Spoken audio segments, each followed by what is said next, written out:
Là, on va changer de sujet. Je vous ai parlé des finances, donc vous avez pu voir que c'était mouvant, qu'on n'avait pas tellement de visibilité. Maintenant, on va passer à la réforme territoriale. Et les deux sont intimement liés. Alors, la réforme territoriale, aujourd'hui, c'est la ligne du haut. Vous connaissez ou vous ne connaissez pas, CCBS, Communauté de communes de la boucle de Seine. Cette ville, donc 172 000 habitants, nous sommes en communauté de communes depuis 2005. Donc, tout comme les régions, je vous disais, le gouvernement a décidé de faire des grandes intercommunalités. Pour ce faire, ils ont fait une loi.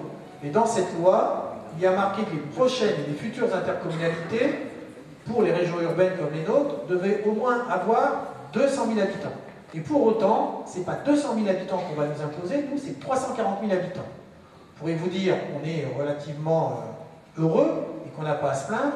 Si vous passez la Seine et vous allez du côté de Bougival, qui appartient à la communauté de communes de Versailles-Grand Parc, eux, ils sont à 858 000 habitants.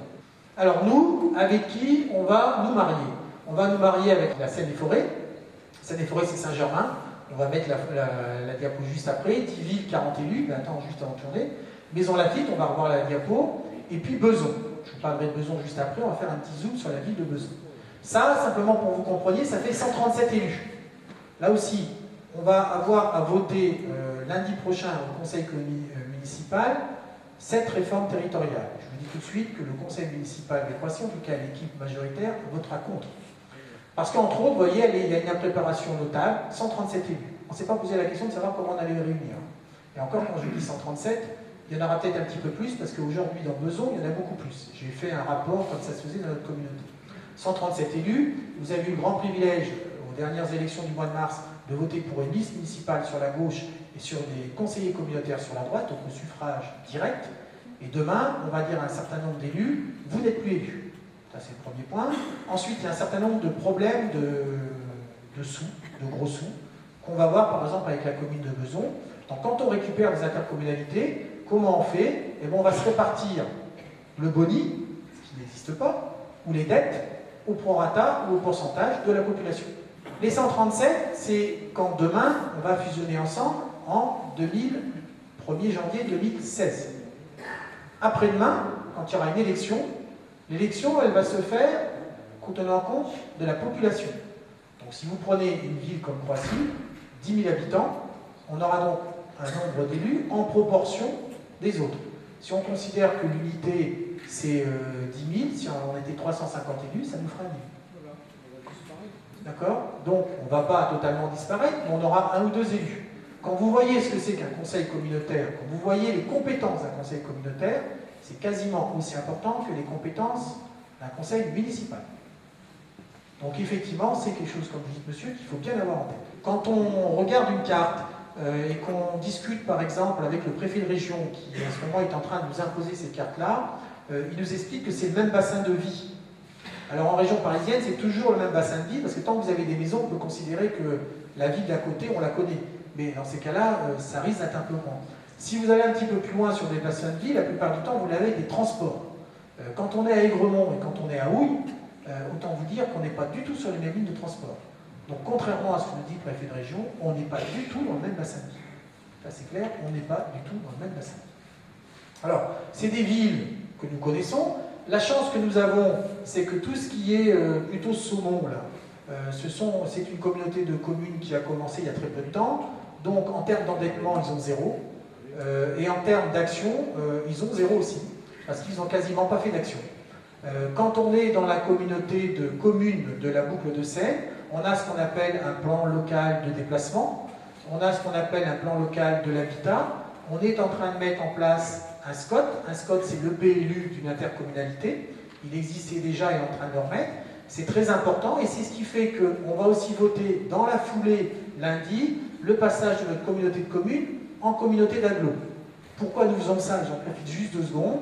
C'est parce que ensuite, quand on sera obligé de discuter avec nos voisins, parce que je pense que malheureusement, même si on s'y oppose, on va nous imposer ce schéma-là, quand on discutera avec nos voisins, le fait d'être en communauté d'agglo nous protège quelque part, parce que ce sont les autres qui devront négocier avec nous, et tant qu'on ne se sera pas mis d'accord sur la finalité de la négociation, c'est notre SCOT, c'est notre PLD, c'est notre PLH qui va s'appliquer. Donc voilà pourquoi on passe tout de suite en communauté d'agglo, parce que de l'autre côté, il y a une communauté de communes, et la communauté d'agglo est juste au-dessus de la communauté de communes. Voilà, donc tout ça, c'est notre future intercommunalité. Donc sur le fond, c'est quand même des villes qui se ressemblent plus ou moins. Et puis, il y a une petite chose, c'est la ville qui est en jaune, là, qui s'appelle Beson. Alors pourquoi on l'a mis en jaune? Il n'y a aucun problème. Simplement, c'est une ville du 95. Sur le fond, et si on se positionne à 10 ou 15 ans, c'est pas une ânerie, parce que vous êtes, vous, très intéressés, ou plus particulièrement très préoccupés par le pont de Chatou tous les matins, parce que vous avez à le traverser. Quand vous habitez Sartrouville, Houille ou Carrière, vous passez pas forcément par le pont de Chatou, vous passez par le pont de Beson. Et vous avez exactement les mêmes problèmes pour aller à la Défense. Donc en termes de problématiques territoriales, ça a du sens. Et donc c'est vrai que c'est pas complètement couillon qu'on les ait. En fait, pourquoi ils viennent avec nous? Tout simplement parce qu'au-dessus, vous avez une ville, on va passer la diapo d'après, qui s'appelle Argenteuil. Beson et Argenteuil ont une communauté d'agglo qui représente seulement 134 000 habitants. Et comme la ville d'Argenteuil va partir avec Paris dans la grande métropole, ils sont coupés pour remonter dans le 95. Et comme une communauté ou une ville ne peut pas être isolée de sa communauté, ils sont donc obligés soit d'aller vers Paris, soit d'aller vers nous. Comme ils ne veulent pas aller vers Paris, ils iront vers chez nous. Alors sur le fond, quand on vous dit ça, bon, c'est pas très grave, 28 000 habitants, tout va bien.